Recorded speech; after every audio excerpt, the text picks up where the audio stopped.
Chapter 3, Side A.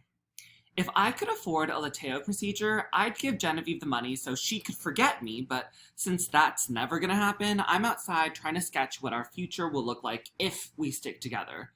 The page is still blank. It's been a week since Thomas's birthday, and despite another awkward phone call last night, I'm still pretty sure Genevieve doesn't believe I love her anymore. I put down my notebook when I see me crazy coming through the gates, his head craned back and fingers pinching his bloody nose. Brendan, Skinny Dave, and Baby Freddy are all behind him. I rush over. What happened? Nosebleed, me crazy says, laughing. Nosebleed after beating down some Joey Rosa dick suckers, Skinny Dave says, hopping up and down and smacking his fists like he was a part of the fight.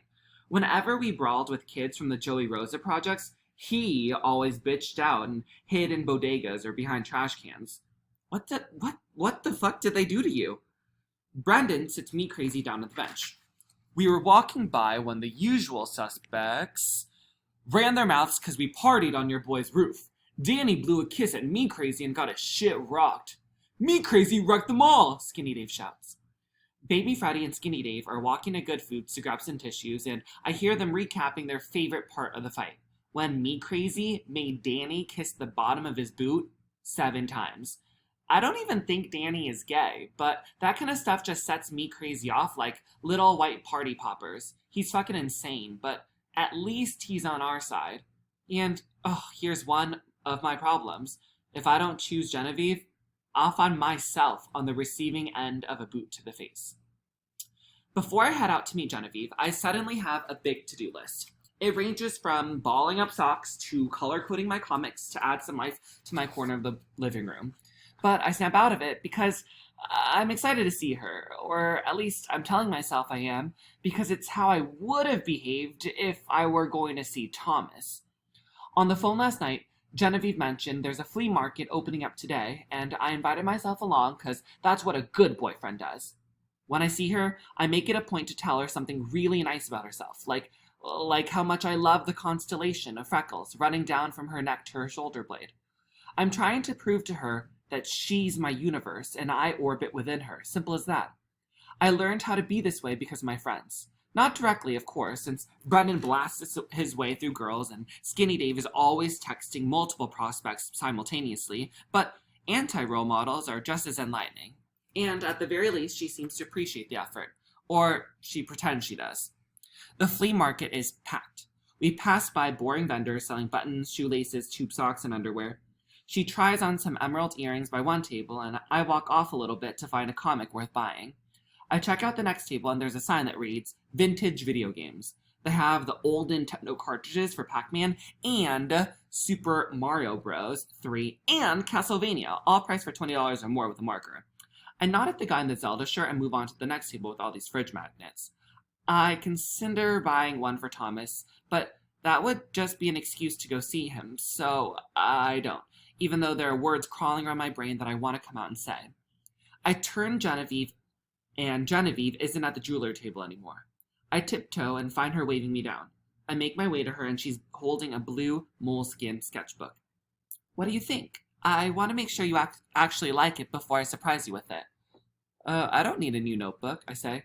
I still have enough spiral notebooks with loose leaf I haven't used up yet. But do you want a new one? No thanks. I know she's not some rich girl, but she's definitely much better off than I am with her own bedroom and weekly allowances. She doesn't really understand want versus need like we do at home. Just because you can afford something, don't mean you have to have it. Things I want: new video games, trendier sneakers, a laptop with Photoshop, a home with enough bedrooms so friends can stay over. Things I need: food and water, coats and boots during the winter, a home to come home to, no matter how small, a girlfriend like Genevieve, and a best friend like Thomas, instead of a sort of best friend like Brendan. Genevieve grabs my hand, and I fake a smile. I notice she's still a little unhappy herself. Later that night, there's a knock on the door. Eric's about to leave for his overnight inventory shift, and Mom is laid out from her double. I sometimes catch myself mistaking a knock on the door for Dad without his keys. It'll be a while until I shake that off, I think. Normally, my friends call for me outside the window. I pause my game and pray it's not someone ding-dong ditching me because so help me God. I open the door, and it's Thomas. Hey, he says with a smile. I smile back. You game to come over tonight? He asks after I say nothing. I've made progress on my life chart and thought we could catch up. It's been a while. Yeah, 8 days since I last saw him, and 10 hours since we last texted. I should really stay home and rest because I'm spending the day with Genevieve again tomorrow. But if I stay, I'll be up all night anxious over how I could have been helping him figure out who he is so he doesn't walk around blind and lost. Yeah, I'm down. Give me a sec. I go back inside to turn off the Xbox, and Eric is eyeing me like he knows all my secrets and lies. It's the same look he had the day I left home to go have sex for the first time. I let Mom sleep since I'll be home before she even wakes up during the middle of the night to pee. To avoid all our friends at the court, I lead Thomas out of the back staircase. It smells like recently lit weed. I put a hand on Thomas's chest to stop him so we can listen out for anyone down there. When I don't hear anything, we go down and, bump into Brendan and this girl Nate.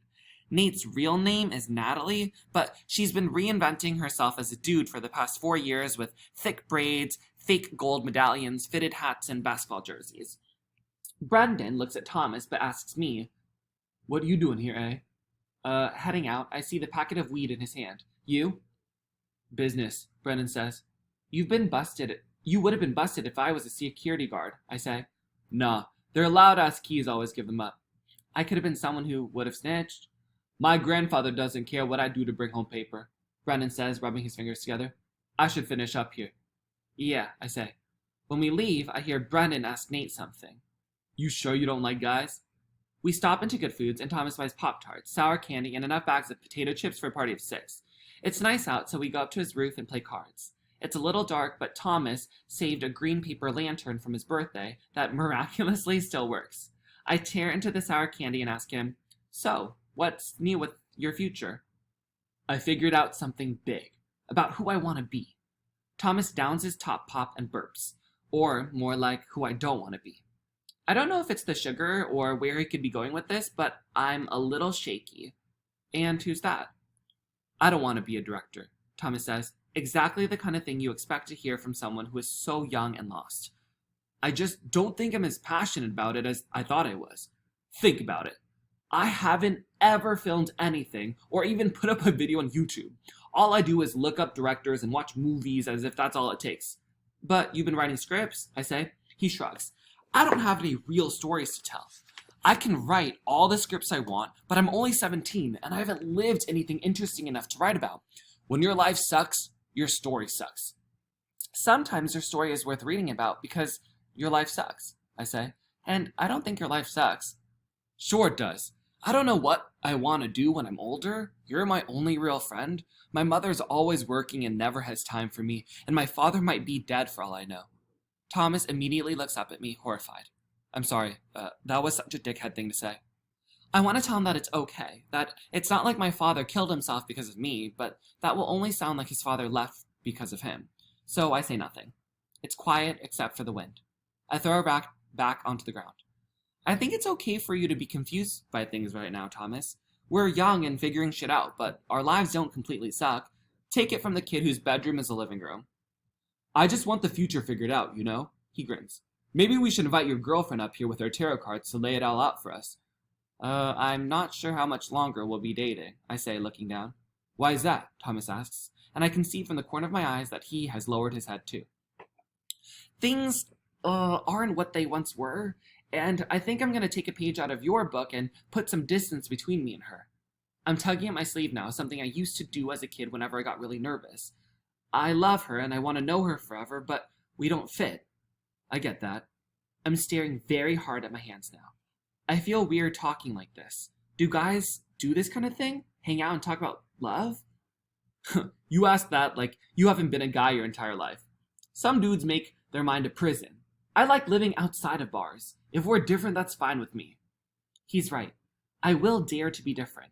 I will prove to everyone that the world won't turn to ash or spin out of control or be swallowed alive by a black hole, but someone has to man up first to get this ball rolling.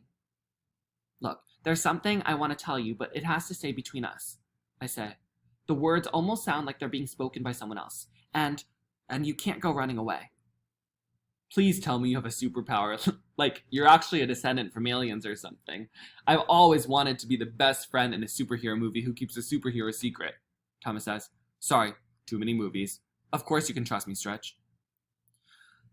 There's two sides to this, and I'm not sure I'm ready to tell you both yet, but I want to soon. Okay, so tell me side A now, or whenever you're ready. I look down again and massage my temples, my head ready to explode from what I'm about to admit. Look, you're my best friend and everything, but if what I'm about to tell you is too much for you, it's fine, and shut up and talk to me, Thomas interrupts. That's kind of a mixed signal. He stares at me with shut up and talk eyes. Okay, no wasting time. I'm going to come out and say it. I think I might, maybe, kind of, sort of, possibly be... Is this fill in the blank? No, I can say it. Let me say it. I'm going to say it. I think I might, kind of, sort of, possibly, no, definitely... I can't spit the last word out. The unknown of everything that will come after choking me. Maybe it would help. Maybe it would actually help you if I guessed. Should we try that? Okay. You're a virgin. Nope. You're a descendant of aliens. Still no. I'm out of guesses. Let me tell you something about me. I don't care if you're a gigantic virgin who's part alien. You're a Stretch, and nothing you say is going to change that. I hide in my hands and then dig my nails into my head as if I can tear off my face and unmask the person I'm trying to reveal. Okay, yeah, I kind of, maybe, sort of, I like guys, okay? And then I sit here, unable to take the words back. I wait for the world to spin out of control, or worse, for Thomas to get up and walk away. That's it? Kind of, maybe, sort of. Okay, so what? I look up and the sky isn't bleeding. I hear cars honking and drunk people shouting. Birds are still flying and stars are coming out of hiding like me. Kids my age are having their first kisses right now, or even taking it a step further. Everything, life is continuing. You don't care? I care about you, but I don't care about that. I mean, I do care, but I don't care in that way you think I care. Thomas scratches his head and whistles. You know what I mean, right? I don't care that you're gay.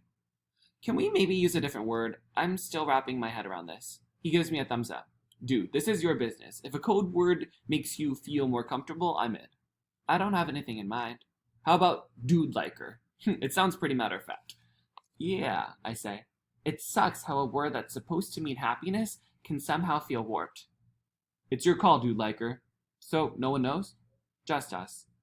Not even Jen. I'm going to figure out how to handle that when I understand what's going on with me. Maybe it happens like this for all dude-likers, where one day you're a girl-liker and the next day you're not? I guess maybe I could be a girl/dude-liker, but I don't know.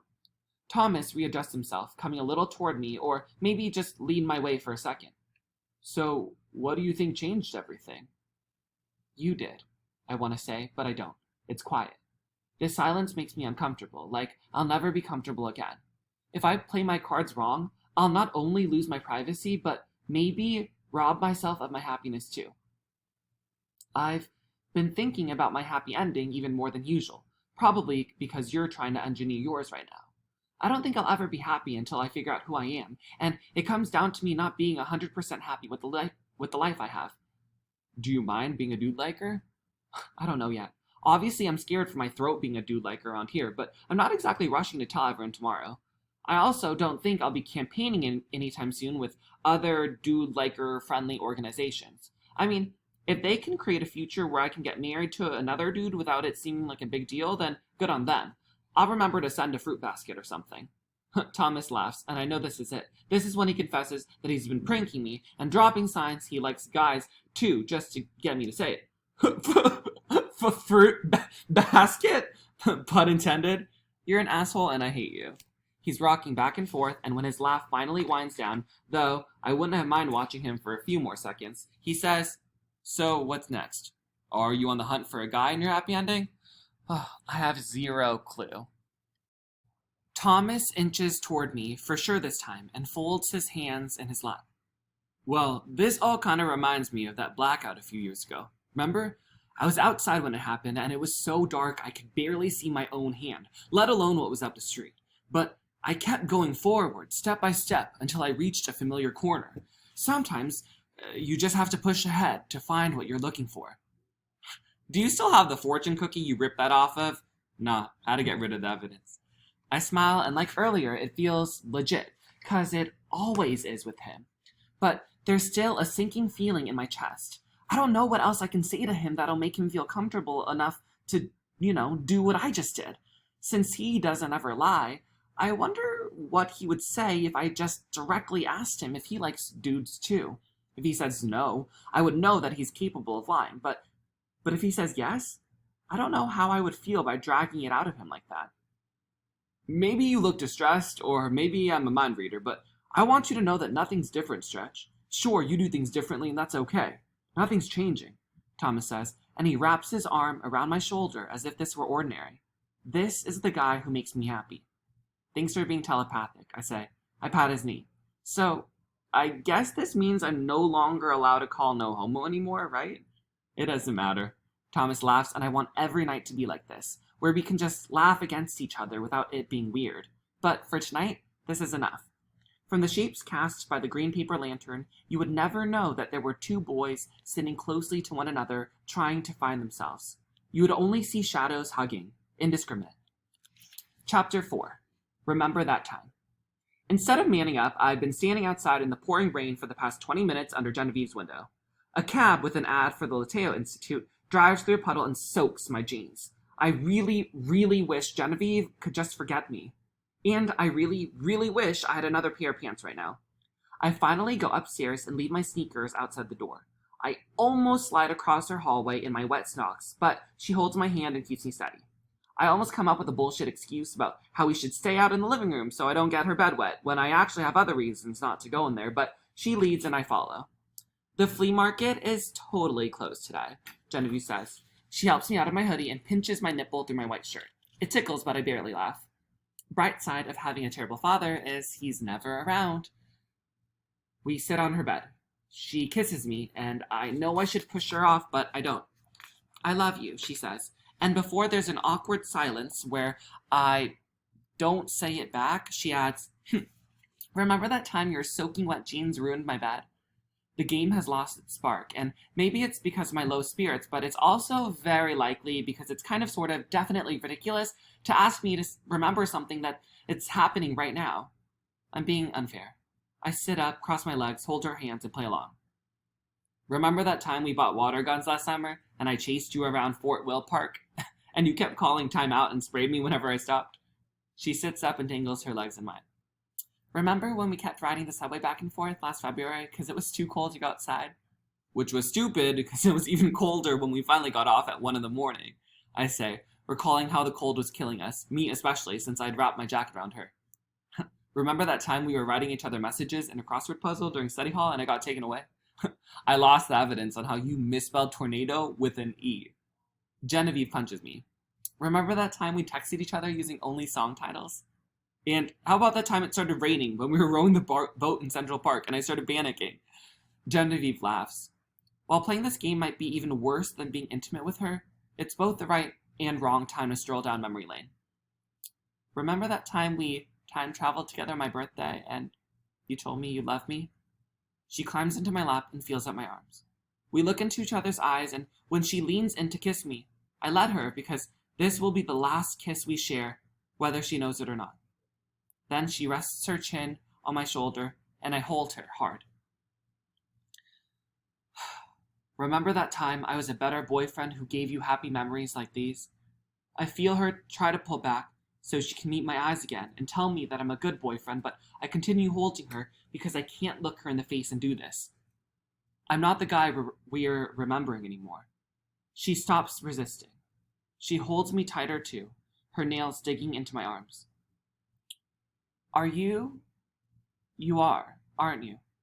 She's got to be asking me if I'm breaking up with her, but I consider the chance that she's asking if I'm a dude like her. I know this.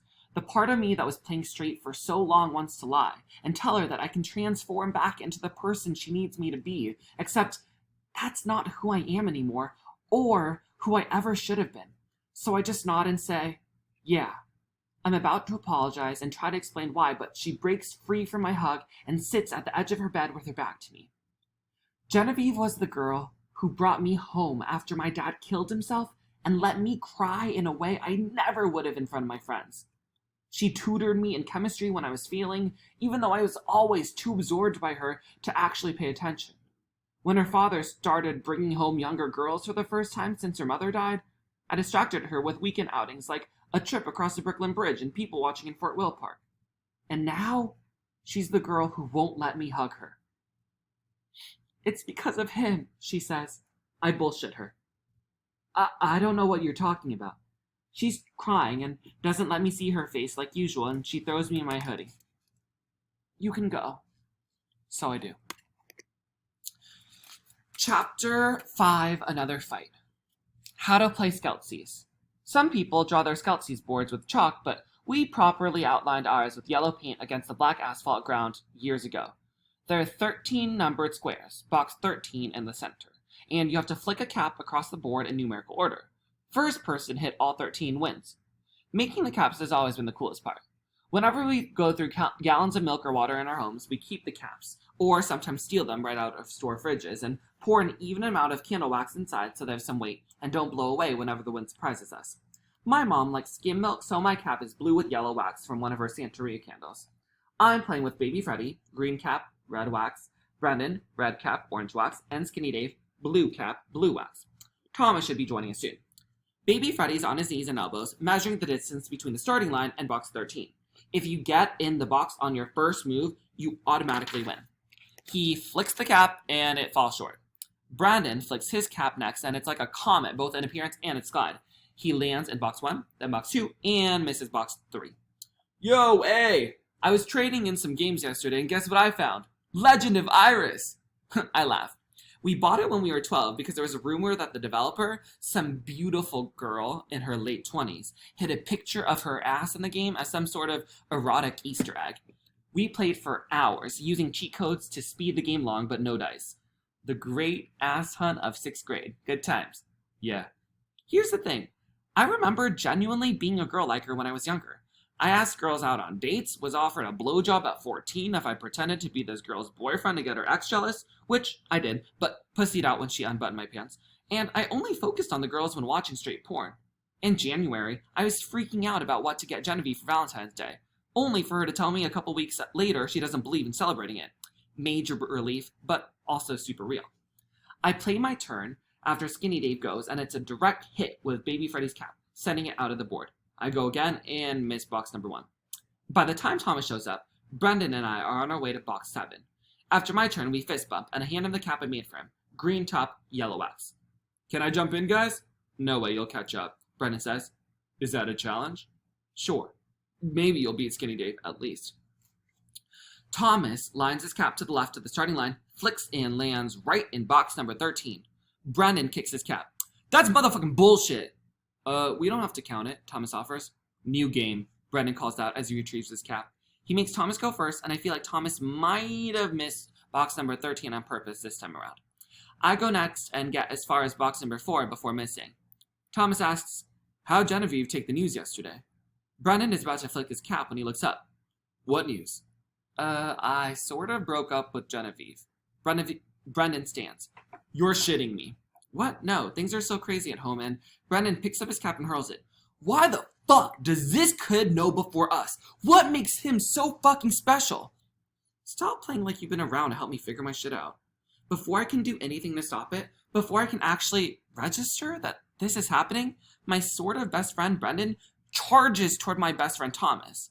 Brendan snuffs him in the chin and lays into him. Get out of my friend's head! Before Brendan can land a 6-punch, I tackle him to the ground and pin him down, my arm against his throat. Leave him alone! I'm breathing hard. I press down on his throat harder when he tries flipping me back with his legs, an old wrestling trick he used to be great at. I bet he's regretting teaching me how to fight. I get off and check on Thomas while Brendan catches his breath. Thomas isn't bleeding, but I can tell he's doing his best not to cry. You're okay. You're good, I tell him. I help him up and he wraps his arm around my shoulders. Baby Freddy and Skinny Dave kneel by Brendan and they all watch us walk off. I'm sorry, Thomas tells me. I didn't know you hadn't said anything.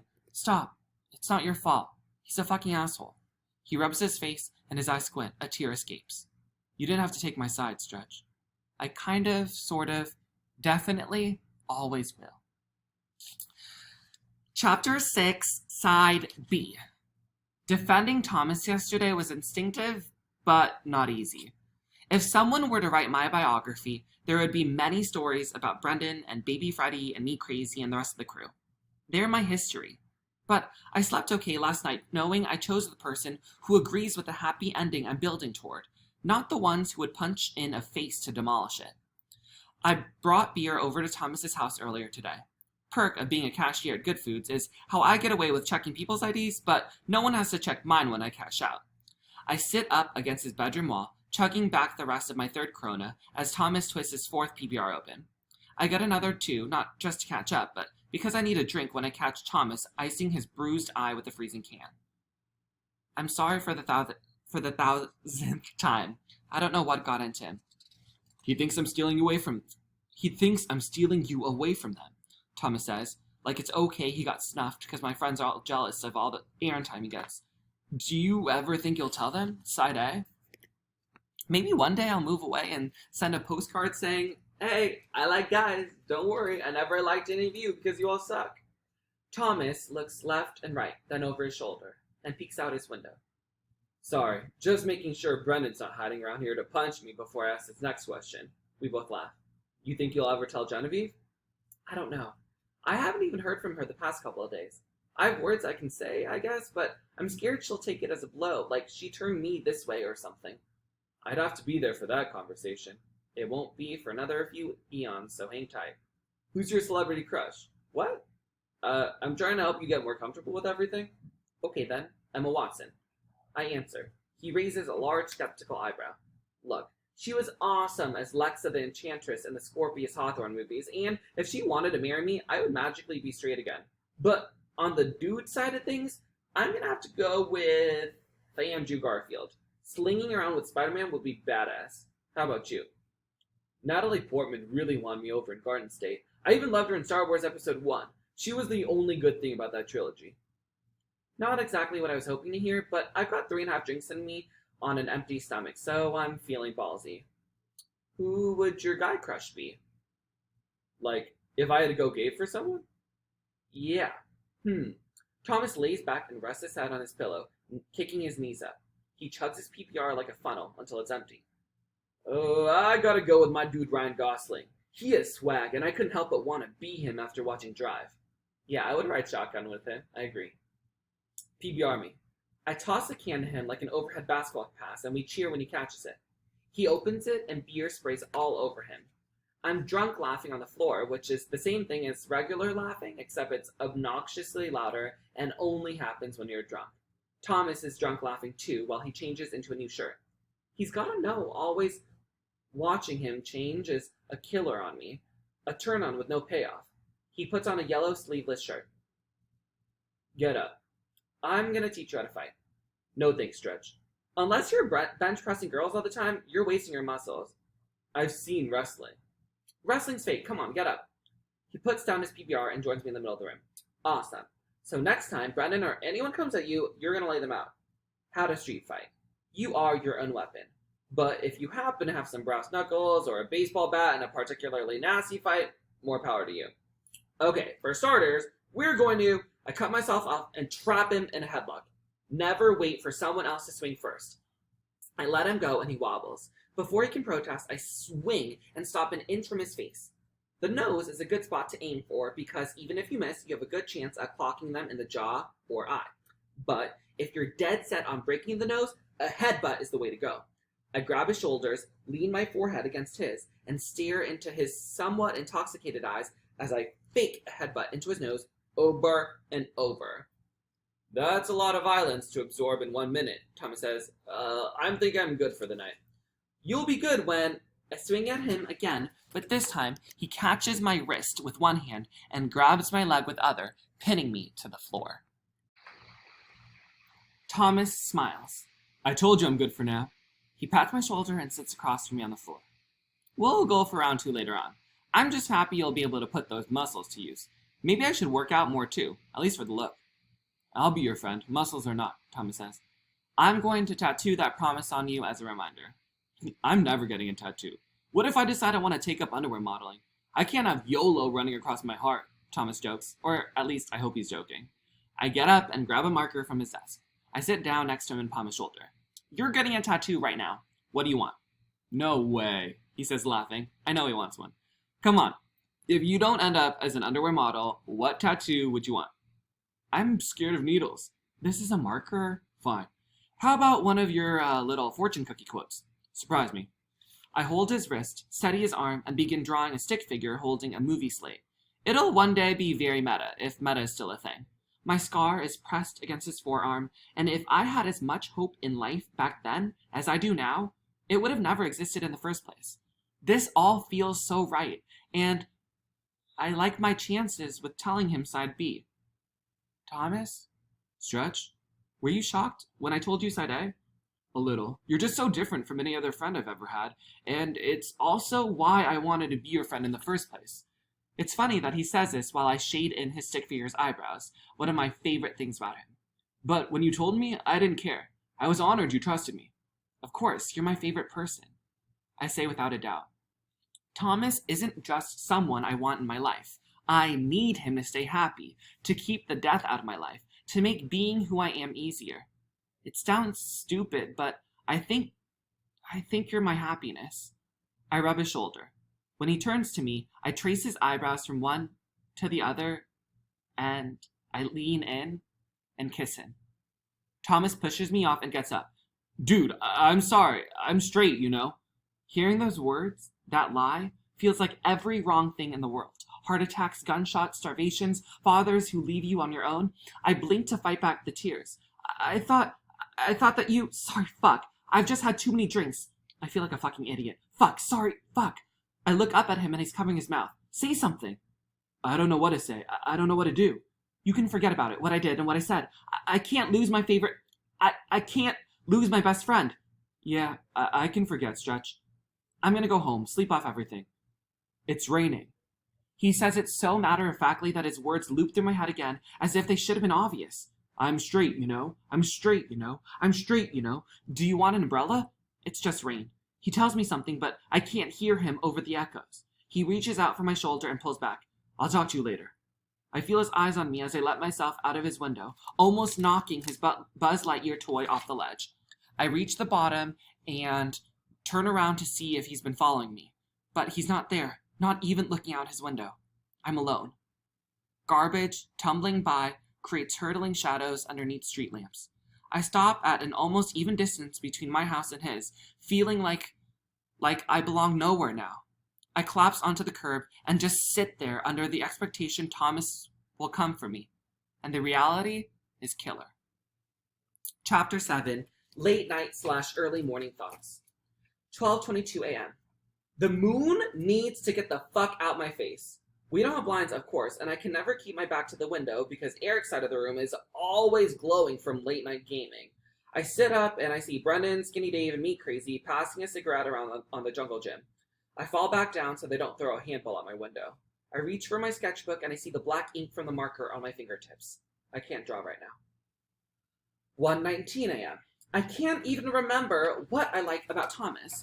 I latched on to the first person who always had a smile for me and who didn't run away when I told him my secret. Everything I felt was an illusion, nothing more. He reminds me of when I turned 14 and my family stopped caring about my birthday as much, when my friends made fun of me for wearing the same shirt 2 days in a row even though it wasn't dirty. His eyebrows are ungodly large, a couple of his teeth are crooked, and he's mastered the art of lying so well, he made me believe he doesn't lie, when actually the best liars are the ones who fool you by claiming they never lie at all. 2:45 a.m. I never forgot what I liked about Thomas. I'm the liar, not him. I lied to Genevieve, to my friends, to everyone.